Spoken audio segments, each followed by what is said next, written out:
Приветствую вас, мои дорогие друзья, подписчики и гости моего канала об особенностях турецкой кухни. Сегодня я вам покажу и расскажу, как в Турции, а именно как в провинции Амасия делают один из самых популярных турецких супов, а также этот суп имеет вековую историю, и в Турции он называется тархана чорбасы. Это видео будет интересно всем тем, кто каким-либо образом связан с Турцией, кто интересуется особенностями турецкой кухни и турецкими обычаями и традициями. Ибо на своем канале я не только показываю рецепты турецких блюд, но и всегда рассказываю какую-нибудь интересную информацию, связанную с возникновением этого блюда, с его названием, с какими-либо интересными турецкими обычаями или традициями. Так что подписывайтесь на канал, жмите колокольчик и оставайтесь со мной. Итак, друзья, для тех, кто не знает, то тархана – это такая вот сухая смесь, из которой и готовится суп тархана чорбасы. Эта смесь может быть в виде порошка, а может быть в виде вот таких вот лепешечек. Это что-то типа растворимого супа, но эту смесь турецкие женщины заготавливают сами. В Турции насчитывается около 50 видов тарханы. И чаще всего она называется в зависимости от региона, где ее и делают. Эге тархана, Мараш тархана, Сивас тархана, Амасия тархана, Токат тархана. Также название тарханы может зависеть от ее вида и от тех ингредиентов, которые входят в ее состав. Допустим, в этом регионе, где я сейчас живу, а живу я в провинции Амасия, тархана делается вот такого вот вида, и называется она сыкма. Еще на нее говорят чанак тархана, потому что, видите, она имеет вид такого вот как бы блюда, чаши. Чанак на турецком это и есть блюдо или чаша. Я долгое время прожила в Стамбуле, и там тархана чорбасы все делают из такого вот порошочка, имеющего красноватый оттенок.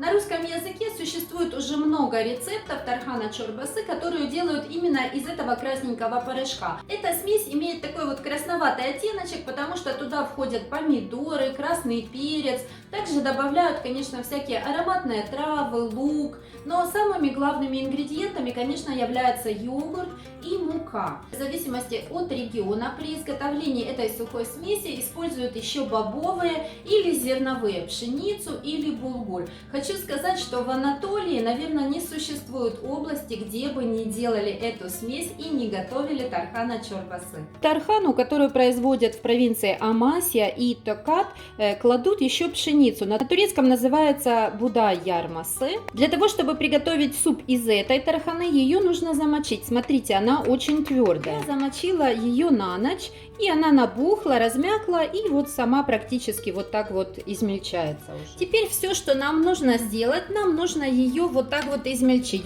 Такую сухую тархану я купила на базаре. Это такие базары, которые раз в неделю, выездные, во всех регионах, во всех городах есть. Просто вам нужно узнать, где ваш рынок, и пойти на этот рынок и купить. Там вы обязательно найдете или такую вот порошкообразную красненькую, или же в зависимости от региона, где вы живете, если вы живете где-то вот в Средней Анатолии, то можете найти и такого рода тархану. Смотрите, вот так вот я измельчила ее на небольшое количество, ну, наверное, порции 4, поэтому изначально я взяла, у меня были вот такие вот крупные заготовочки, 3 таких вот заготовочки я замочила. Вообще по турецким рецептам на одного человека замачивают вот 2 такие заготовочки, но я думаю 3 будет достаточно. Сверху заливаю горячей водой, включаю плиту и, помешивая, довожу до кипения. Тархана закипела, покипела минут 10, теперь я добавляю ногут, здесь у меня полстакана отваренного ногута. Здесь, наверное, получится порции 4, максимум 5. Не хочу, чтобы нута было слишком много. Конечно, если вы будете готовить побольше кастрюлю, можете добавить 1 стакан отваренного нута. Насчет нута хочу вам сказать, что особенность турецкой кухни в том, что нут очень активно используется в разных блюдах, во многих чорбах, плове, к овощным блюдам, к мясным блюдам. Есть самостоятельное блюдо из нута. Очень часто используют именно такой вот предварительно отваренный нут. Поэтому турецкие женщины делают такие вот заготовочки. Они заранее отваривают нут и порционно его замораживают. И хочу вам сказать, это очень удобно.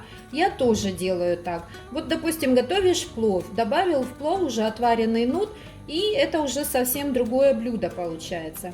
Кстати, на моем канале есть 2 рецепта, как сделать плов из риса и плов из булгура. Ну, нужно будет сделать и плов с нутом. Теперь это все должно покипеть на среднем огне минут 20.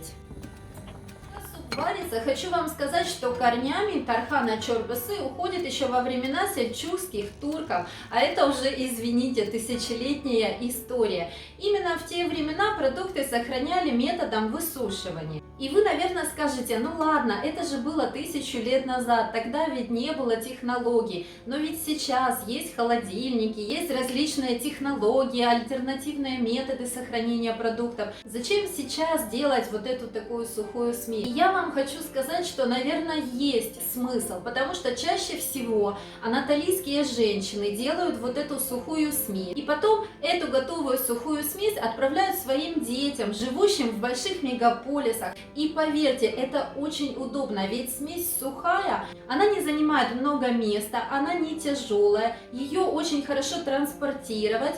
И вот эти дети, живущие в мегаполисах или где-то, может быть, за границей, они имеют возможность сварить суп из продуктов, которые выросли у них на родине. И это очень практично, потому что это такой вот суп-спасатель. Особенно если это такая вот порошкообразная тархана, то она очень быстро готовится. Конечно же, турки очень любят этот суп за то, что он еще и очень полезный, так как он состоит из таких вот домашних ингредиентов. Эти травы, эти помидоры, этот перец, все это собирается руками женщины, может быть, даже на своем огороде. Допустим, если это йогурт, то это домашний йогурт. И, конечно же, эта чорба несет в себе все эти полезные вещества, из которых она и состоит. А еще также, когда готовится сама смесь, она оставляется на некоторое время для ферментации. И, наверное, все те, кто знает, что такое ферментация, понимают, что вкус продуктов становится более ярче, более проявленнее. Конечно, также во время ферментации продукты дополнительно обогащаются витаминами и микроэлементами. И несмотря на то, что ферментация это такой вот древний способ сохранения и приготовления продуктов, в последнее время в мире гастрономии увлечение ей стало повсеместно. Друзья, суп покипел еще 20 минут, то есть в общей сложности он уже полчаса кипит. Он уже изменил свою консистенцию, стал вот таким вот более густым. И теперь я добавляю один измельченный зубок чеснока, а также 1 чайную ложку соли и хорошо перемешиваем. Я убавила газ на минимальный, теперь уже недолго осталось, только сделаем соус. Для этого к пару ложкам оливкового масла я добавила 1 чайную ложку мяты.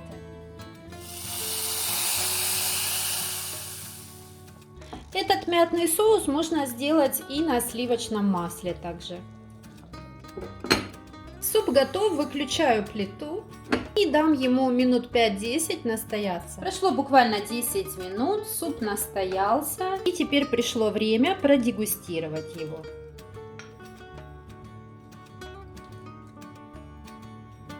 Вот густоты получилась тархана чорбасы. Хочу также сказать, что он очень ароматно пахнет, чеснок, мята, оливковое масло. И сама тархана, она имеет свой такой вот интересный запах, поэтому пробую. Что ж, друзья, это очень такой вот необычный турецкий суп.